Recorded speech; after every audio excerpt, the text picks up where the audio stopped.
Radiance Eternity. High-rise apartments in the heart of OMR. See what OG luxury feels like. வணக்கம் sir. வணக்கம் sir, இப்போ அதிமுகவுடைய முன்னாள் முதல்வர் மூத்த தலைவர் ஓபிஎஸ் அவர்கள் திமுகவில் இணைந்திருக்கிறார். இது யாருக்கு லாபமாக முடியும்? இவருடைய இந்த முடிவு எதை காட்டுகிறது? லாபத்தை விட நஷ்டத்தை தான் பார்க்கணும்னு நான் கருதுறேன். ஏனென்றால் அவருக்குன்ட்டு ஒரு குறிப்பிட்ட ஒரு வாக்கு வங்கி இருக்கிறது. ஒரு பெரிய வாக்கு வங்கி இல்லைன்னா கூட ஒரு சமூகத்தினுடைய ஒரு கம்யூனிட்டியினுடைய வாக்கு வங்கி இருக்கிறது. அந்த வாக்கு வங்கி ட்ரெடிஷனலா அதிமுகவுக்கு போன வாக்கு வங்கி. அப்ப அந்த வாக்கு வங்கியிலிருந்து சற்றே அது அதிமுக இருந்து விலை திமுகவுக்கு வர்றது வராதது இந்த விஷயம். ஆனால் அதிமுக இருந்து மாறி இருக்கிறது இவருடைய வருகையினால் என்றுதான் முக்கியமான விஷயம்.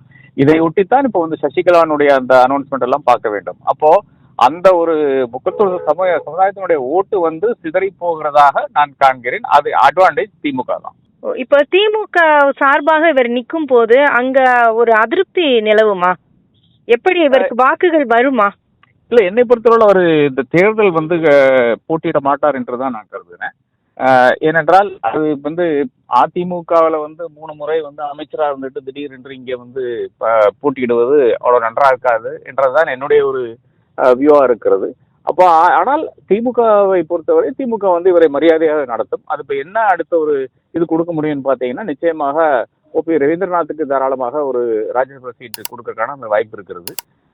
அது நடக்கும் பட்சத்தில் ஓபிஎஸ் பெரிய டிமாண்ட் ஒன்றும் வைக்க மாட்டார். இதுவரை எனக்கு தெரிஞ்ச ஒரு டிமாண்டும் வைக்கவில்லை என்றுதான் நான் அறிகிறேன். ஏன்னா திமுக சார்பாக இவர் பிரச்சாரம் பண்றது அப்படிங்கிறது நடக்கும் இல்லையா சார்? எந்த அளவுக்கு அது நடக்கும் என்று எனக்கு இப்போ சொல்ல முடியாது. ஏனென்றால் இப்பதான் சேர்ந்திருக்கிறாரு. அதை ஒட்டின செய்திகள்ல தான் நாம் ரொம்ப கூர்ந்து கவனித்துக் கொண்டிருந்தோம். நடக்குமா நடக்காதா, கடைசி மொமெண்ட்ல மாறுமா? அவரு முன்னாடியே பேசிக்கொண்டு தான் இருந்தார்கள். ஆனால் அவர் பிப்ரவரி 24 ஜெயலலிதா அம்மையாரனுடைய அந்த பர்த் ஆனிவர்சரிக்கு பிறகு ஒரு முடிவு எடுக்கிறார் என்றுதான் சொல்லியிருந்தாரு. ஓபிஎஸ் பத்தி நமக்கு அனைவருக்கும் தெரியும். முடிவெடுக்காத மனிதர். நம்ம 2011 பார்த்து கொண்டு தான் இருக்கிறோம். அந்த மாதிரி ஒரு கேரக்டர் இப்ப முடிவெடுத்தது நம்ம பெரிய விஷயமாக காண்கிறோம். ஸோ இது அடுத்தடுத்து என்ன நடக்கும் என்று இப்போது யூகிக்க முடியாது. ஏனென்றால் அது திமுக தலைமையினுடைய ஒரு டிசிஷனாகத்தான் இருக்கும். அதிமுக கூட்டணிக்கு என்ன தாக்கத்தை ஏற்படுத்தும் சார் இவர் திமுகவில் இணைந்ததன் மூலமாக? என்னை பொறுத்தளவு அந்த வாக்கு வங்கி சுருங்கிறது தான் ஒரு பிரச்சனையாக நான் காண்கிறேன். இப்ப டிடிவி தினகரன் இருக்கிறாரு. அவர் மட்டும்தான் இப்போ அந்த கூட்டணியில் இருக்கிறார். அதிமுகவினுடைய கூட்டணியில் அவர் மட்டும்தான் இருக்கிறார். பாக்கி இருக்கின்ற 2 நபர்களும் இல்லை என்றால் இந்த சமூகத்துல ஒரு பேர் இருக்கின்ற 2 நபர்கள் மாறிவிட்டார்கள். இப்போ சசிகலா அம்மையாரை மிக தெளிவாக எதிராக பேசிக் கொண்டிருக்கிறார்கள். எடப்பாடி பழனிசாமியை பற்றி பல விஷயங்கள் அவர்கள் கூறினார்கள் அவருடைய அந்த பேச்சு. ஆனா ரொம்ப டிராகிங்கா இருந்தது அந்த பேச்சு. அந்த அளவுக்கு பேசியிருக்க வேண்டுமான்ற கேள்வி இருக்குது. அவங்க சொன்னதெல்லாம் அனைத்தும் உண்மைதான். அதுல யாருக்கும் மாற்றுக்கிறது கிடையாது. நான் அதை பத்தி பல முறை எழுதியிருக்கிறேன். இதுவும் பல விஷயங்கள் இருக்கிறது. அது ஒண்ணு. ஆனால் அதிமுகவை பொறுத்தவரை இப்போ அந்த கம்யூனிட்டி எந்த அளவுக்கு அவர்களுக்கு கை கொடுக்கும் என்ற விஷயம் இருக்கிறது. அதுலதான் இப்போ பிரச்சனை வருகிறது. ஏனென்றால் இதுவரை கை கொடுத்த ஒரு கம்யூனிட்டி திடீரென்று அங்க என்ன ஆகுதுன்னு அதுல ஒரு தொய்வு வருகிறது. ஏதோ ஒரு இப்போவும் அதிமுக மறுபடியும் எப்படி தோற்றமளிக்குதுன்னு பாத்தீங்கன்னா ஒரு கவுண்டர் கட்சியாக மறுபடியும் தோற்றமளிக்கிறது. அதான் அதிமுகவை பொறுத்தவரை ஒரு பிரச்சனையாக மாறுகிறது. இல்ல, அந்த தோற்றத்தை மாத்துறதுக்கு மாதிரிதான் இப்ப டிடிவி கூட்டணியில வந்தாரு. அப்படி இருக்கும்போது இப்ப தென் தமிழகம் அப்படின்னு பார்க்கும்போது சசிகலா அவர்கள் ஒரு ஃபேக்டர், டிடிவி அவர்கள் ஒரு ஃபேக்டர், ஓபிஎஸ் அவர்கள் ஒரு ஃபேக்டர். அப்ப முக்கியத்துவம் பெற்றிருக்கு. இந்த இடத்துல யார் ஸ்கோர் பண்ணுவா? இல்ல, என்னை பொறுத்தவரை இப்ப 2 பேர் இந்த பக்கம் இருக்காங்க. 3 தலைவர்கள் அந்த கம்யூனிட்டியில இருந்து 3 தலைவர்கள் 3 பேரும் ஒரே இடத்துல இருந்தாங்க. அதுல 2 பேர் இந்த பக்கம் வந்துட்டாங்க இல்லையா? இப்ப டிடிவி மட்டும்தான் அங்க இருக்கிறாரு.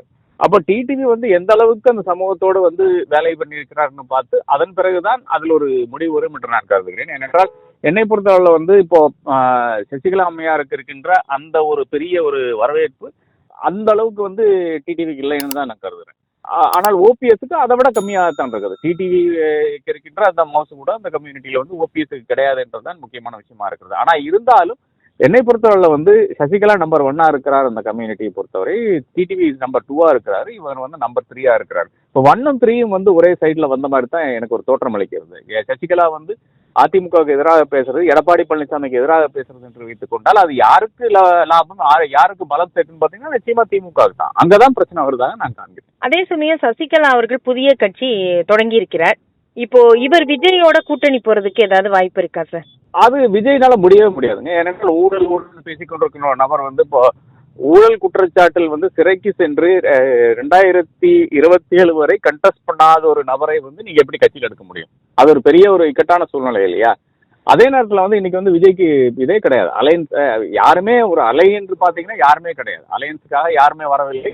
விக்கிரவாண்டியில் இவர் வந்து பேசியதுன்னு பார்த்தீங்கன்னா நிறைய கட்சிகள் வரும், நாம வந்து யார் வந்தாலும் நம்ம ஏற்றுக்கொள்வோம். யார் வந்தாலும் கிடையாது, விஜயனுடைய தலைமை ஏற்கின்ற யார் வந்தாலும் ஏற்றுக்கொள்வோம் என்றெல்லாம் அவர் பேசினார். ஆனா இப்ப என்ன ஆயிடுச்சுன்னு பாத்தீங்கன்னா ஒரு கட்சியும் முக்கியமான ஒரு கட்சியும் அங்க போய் சேராத ஒரு நிலையில் வந்து அவருக்கு ஒரு இக்கட்டான சூழ்நிலை இருந்தால் கூட அவர் வந்து சசிகலாவை சேர்க்க அவரால் இயலாது. ஏனென்றால் ஊழல் என்று பேசிக்கொண்டு ஊழல் வந்து சுப்ரீம் கோர்ட் தண்டனை கொடுத்த ஒரு பெண்மணியை வந்து நீங்க எப்படி எடுக்க முடியும் என்ற கேள்வி இருக்குது இல்லையா? சரி, அதே சமயம் டிடிவி தினகரன் அவர்கள் சொல்லியிருக்கிறார்ல சார், திடீர் சாம்பார், திடீர் இட்லி மாதிரி திடீர் கட்சி எல்லாம் தோணும் அப்படின்னு இருக்கிறாரு. இப்ப இவங்க சசிகலா அவர்கள் இந்த புது கட்சி தொடங்கினதுடைய பின்னணி என்னவாக இருக்கு சார்? என்னை பொறுத்தவரை வந்து நிச்சயமாக அது அதிமுகவை டேமேஜ் பண்ணும். அது அதிமுகவை டேமேஜ் பண்ண விட இபிஎஸ் எடப்பாடி பழனிசாமி டேமேஜ் பண்ணும் என்ற அந்த நோக்கில் தான் அவர் செய்திருக்கிறார் என்றுதான் நான் காண்கிறேன். ஏனென்றால் எடப்பாடி பழனிசாமி தான் அது அவர்கள் ஜெயிலுக்கு போன பிறகு ஒரு 2 மாசத்துக்கு பிறகு அமைச்சர்களே போய் சந்திக்கிறது நிறுத்தி விட்டார்கள். அதன் பிறகு எடப்பாடி பழனிசாமியை வந்து முதல்வராக உட்கார வைக்கிறதே இவங்க தானே. அதன் பிறகு வந்து நம்பிக்கை துரோகம் என்ற அந்த இடத்துக்கு அவர்கள் போறார்கள். 5 வருடம் வந்து வெயிட் பண்றாங்க.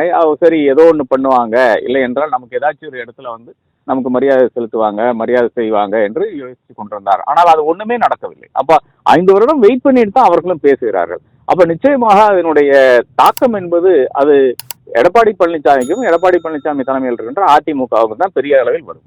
இதற்கு பின்னணியில கூட திமுகவுடைய வியூகம் இருக்குன்னு எடுத்துக்க முடியுமா சார்? இல்ல, இது பர்சனல் ரைவல்ரி வரும்போது திமுகவுடைய யூகமே தேவையில்லையே. திமுக சைட்ல உட்கார்ந்தாலே போறோம். அவங்க வந்து சும்மா அந்த பக்கம் இந்த பக்கம் தூண்டி வர வேண்டிய அவசியம் கிடையாது. அவர்கள் வந்து சைட்ல உட்கார்ந்து இந்த ரிங் சைட்ல உட்கார்ந்து அந்த ஒரு நல்ல ஒரு சீட்டு போட்டு இந்த வேடிக்கையை பார்த்தாலே போறோம். சார், நிறைவாக இப்போ களத்துல முன்னணியில இருக்கிறது யாருன்னு நம்ம இப்ப எடுத்துக்கிறது?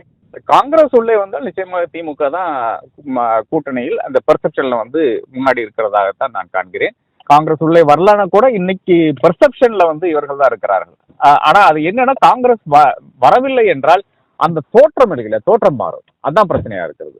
ஏனென்றால் இதுவரை எல்லாருமே ஒரு கிவன் அதாவது இது கேள்வி கேட்க வேண்டிய அவசியமே இல்லை என்ற அளவுக்கு தான் காங்கிரஸை பார்த்து கொண்டிருக்கிறார்கள். டெஃபினட்டா இங்கதான் வரும் என்று இருக்கிறார்கள். அதுல இருந்து மாறி போச்சுன்னா நிச்சயமாக ஒரு தொய்வு திமுக கூட்டணிக்கு வரும். அதுவரை பிரச்சனையே இல்லை என்று நான் கருதுகிறேன். ஆனா காங்கிரஸ் மாறுறதுக்கு வாய்ப்பு இருக்கா சார்? அதுக்காக தான் இப்ப ஓபிஎஸ் தேமுதிகன்னு திமுக உள்ள கொண்டு வர்றாங்கன்னு எடுத்துக்கிறதா? இல்ல, திமுக வந்து 2001 ஃபார்முலா என்று நான் வந்து இதுலயே எழுதியிருக்கிறேன்.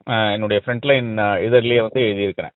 ஏனென்றால் அவர்களை பொறுத்தவரை, திமுகவை பொறுத்தவரை அவர்கள் யார் இப்போ வந்து அறிவாலயத்துல நீங்க நடந்து போயிட்டு நீங்க வந்து ஒரு ஜாதி கட்சியை நடத்துறீங்கன்னு சொன்னா கூட உள்ள இழுத்து போட்டு உங்களுக்கு ஒரு சீட்டு கொடுக்கறதுக்கு வாய்ப்பு இருக்கிறது. அப்ப அந்த அளவுக்கு திமுக வந்து எந்தெந்த எல்லா கேஸ்ட் குரூப்ஸ் கவர் பண்ண வேண்டும் என்ற அந்த ஒரு பெரிய ஒரு ஆர்வத்தில் இருக்கிறதாகத்தான் நான் பார்க்கிறேன். அப்போ நிச்சயமாக யார் அங்கே சென்றாலும் அவர்கள் வந்து ஏற்கக்கூடிய இடத்துல இருக்கிறாங்க. அது இருந்தால் கூட காங்கிரஸ் இல்லை என்றால் நிச்சயமாக அது ஒரு தொய்வு தான். ஏனென்றால் அது பெர்செப்ஷன்ல வந்து பெரிய அடி வரும். ஆனா காங்கிரஸ் நிலைப்பாடு தற்போது என்னவாக இருக்கு சார்? காங்கிரஸை பொறுத்தவரை அவர்கள் ஒரு ஸ்டாண்ட் எடுத்திருக்கிறார்கள். அந்த ஸ்டாண்ட்ல இருந்து இன்னும் பின்வாங்கவில்லை என்றுதான் என்னுடைய செய்தியா இருக்கிறது.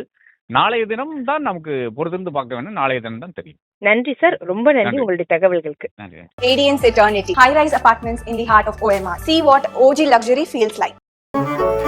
மின்னம்பலம்.com, தமிழின் முதல் மொபைல் பத்திரிகை.